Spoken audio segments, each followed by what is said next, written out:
পোয়া, পাই, সের এগুলি ছিল আমাদের দেশীয় পরিমাপের নানা রকম একক।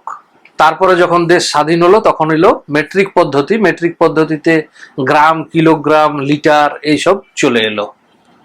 কিন্তু পুরনো অভ্যেস কি অত সহজে ছাড়া যায়? আমরা আজও বাজারে গিয়ে বলি 1 পোয়া কুচো চিংড়ি দাও, 1 সের মাংস দাও। দুধওয়ালাকে জিজ্ঞেস করি কত করে পোয়া দর।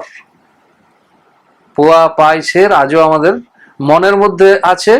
আর দোকানিরাও 1 পোয়া কুচো চিংড়ি বলতে 250 গ্রাম কুচো চিংড়ি দিয়ে দেয়, যদিও 1 পোয়া মানে 250 গ্রাম ঠিকঠাক নয়।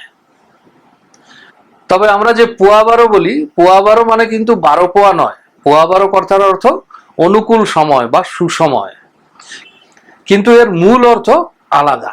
আগেকার দিনে ডাইস গেম হিসাবে খুব প্রচলিত খেলা ছিল পাশা খেলা।